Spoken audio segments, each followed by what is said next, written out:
Nongeye kubasuhuza nshuti bavandimwe, amahoro n'umugisha biva ku Mana byongere kubana namwe kandi ndagarutse ngo twongere tuganire ku ijambo ry'Imana riri mu butumwa bwiza bwa Yesu Kristo uko bwanditswe na Luka ibice 11 umurongo waho w'9 kugeza kuri 13.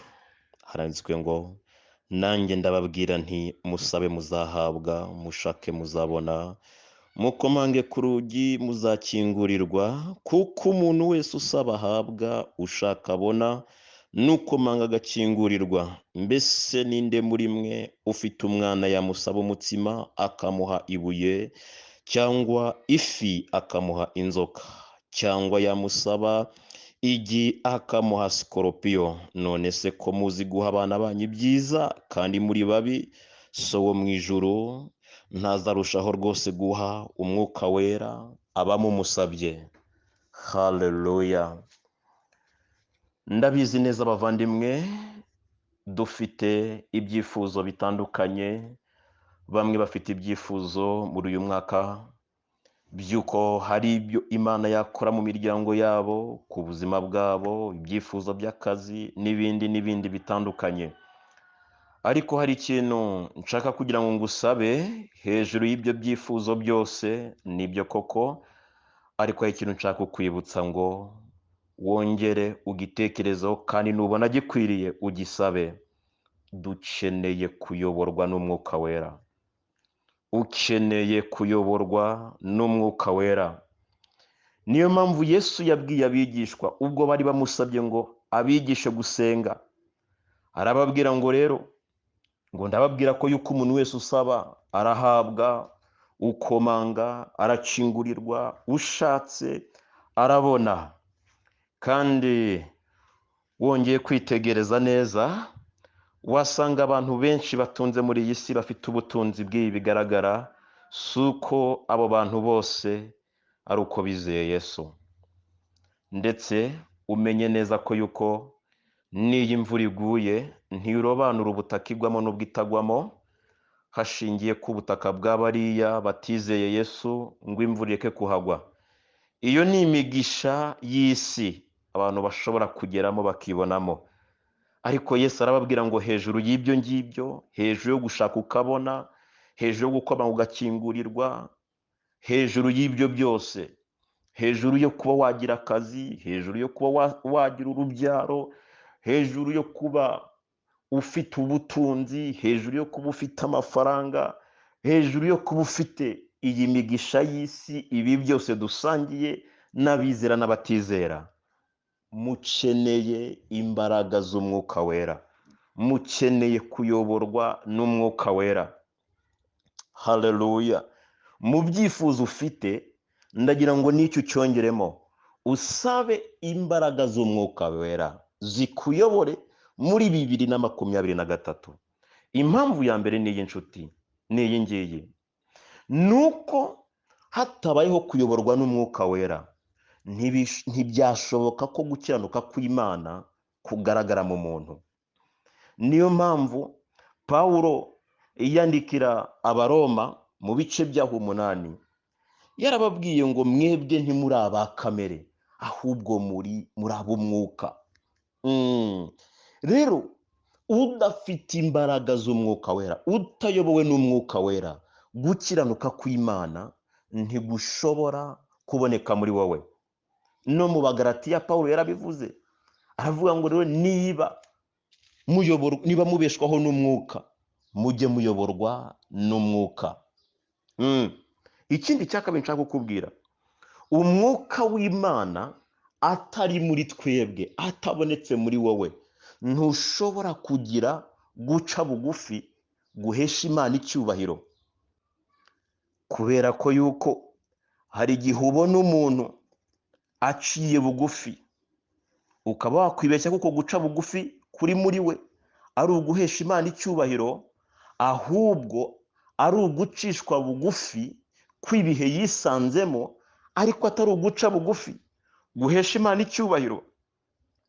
Kandi Pawulo yabivuze neza yandikira Abafilipi mu bice byaho 2 arababwira ngo mwicishe bugufi mu mitima yanyu, umuntu wese atekereze ko mugenzi we amuruta.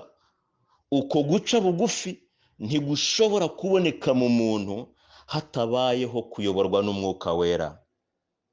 Umuntu yakwisanga mu guca bugufi kw'ibihe byamucishije bugufi, ariko atari uguca bugufi guhereza Imana icyubahiro.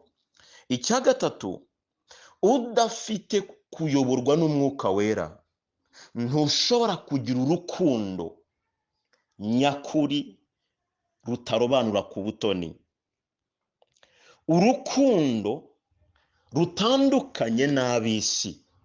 Urukundo rw'ab'isi ni urukundo rw'imibare, ni urukundo rushingiye ku bifatika, ni urukundo ab'isi bakundana bashingiye ku bintu bigaragara. Urukundo umuntu agukunda kuko abona ko hari icyo azagukuraho. Urukundo umuntu agukunda kuko wabonye akazi. Urukundo umuntu agukunda kuko yabonye ufite imodoka uzayimutiza nayikenera. Urukundo rw'imibare, rw'umuntu atwerera undi ashingiye ko nawe azamutwerera angana nawe yamutwere cyangwa arutaho. Urukundo rushingiye ku mibare kuri buri kintu cyose. Urumva nshuti yanjye?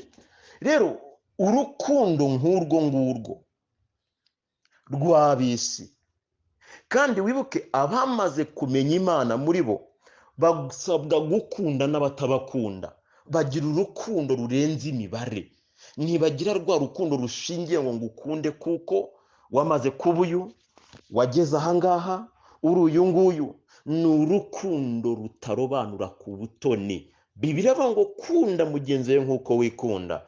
Udafite imbaraga z'umwuka wera, utayobowe n'umwuka wera, urwo rukundo nyakuri ntabwo wabasha kurugira. Ukeneye umwuka wera nshuti yanjye, kuko niwe uzagufasha, niwe uzadufasha kugira urukundo rudakunda abantu rushingiye ku byo batunze. Ubutunzi bwakubeshya ko ufite inshuti, nyamara ntazihari zigukundiye ibyo ufite. Urukundo ubutunzi, amafaranga n'ibindi byakubeshya ko yuko ukunzwe, nyamara atari ko kuri, kuko bagukundiye ibyo ufite. Nyamara bidahari ushobora kumenya urukundo abantu bagukundaga, ariko urukundo ruva ku Mana Data ruboneka muri twe rwuzuye igihe tuyobowe n'iki? N'umwuka wera. Ikindi nshaka kukubwira nshuti, tutayobowe n'umwuka wera, ikintu bita imbuto zo kwihangana ntizishobora kwera muri twebwe. Kugira ngo umuntu yere imbuto zo kwihangana no kwihanganira abandi no kugira ibyo yihanganira, ni uko aba mu buzima buyobowemo n'umwuka wera, kandi icyo nacyo kirakenewe. Ikindi nshaka kukubwira nshuti yanjye, hatabayeho kuyoborwa n'umwuka wera ngo umwuka w'Imana ature muri twebwe, ntidushobora kugira kwizera. Bibiliya iravuga ngo ntibishoboka ko yuko umuntu utizera anezeza Imana, kuko uwegera Imana wese akwiye kwizera ko ari Imana iriho kandi ikagororera abayishaka. Udafite umwuka wera, kwizera ntikwatura muri we ngo bikunde. Ntiwatura mu kwizera, kwizera ntikwatura muri wowe. Inshuti yanjye, ukeneye imbaraga z'umwuka wera. Umva ikindi gikomeye, imbaraga z'umwuka wera muri wowe, muri njye nawe, nizo zijya ziduhereza guhamiriza Imana mu bihe bishoboka no mu bidashoboka. Mu yandi magambo, kuyoborwa n'umwuka wera nibyo byaguhesha kwera imbuto mu gihe gishoboka n'ikidashoboka. Abarundi baravuga ngo ni ibyamwa. Mu bihe bishoboka n'ibidashoboka, nibyo biduhereza kwera izo mbuto muri ibyo bihe byose, bigakunda bikemera, Kristo akagaragara muri twebwe. Nsoze nkubwira ngo umwuka wera muri wowe niwe Kristo muri wowe. ufite ibyifuzo byinshi, hari byinshi uri gusengera, hari byinshi uri gusaba Imana yakora muri uyu mwaka, hari byinshi uri gusaba Imana yahindura, hari aho wifuza Imana yakugeza, ariko ndakwinginze ngo ongeraho n'iki cyifuzo, saba kuyoborwa n'Umwuka Wera. Hejuru y'ibyo byose, hejuru y'akazi ukora, hejuru y'ubuzima urimo, hejuru ya buri kimwe cyose ukora, ibyo ubamo, saba imbaraga z'Umwuka Wera. Saba Umwuka Wera w'Imana kuyobore muri buri kimwe cyose. 2023 muri uku kwezi kwa mbere turimo, nyemerera mu byifuzo ufite usabe Imana Data Umwuka Wera. Iramutanga ngo ntabwo yabura guha Umwuka Wera abantu bamusabye. Ndakwinginze inshuti rero, uyu mwaka saba Umwuka Wera w'Imana aboneke muri wowe, akuyobore mu byo ukora byose. Urakoze, Yesu akumpera umugisha cyane.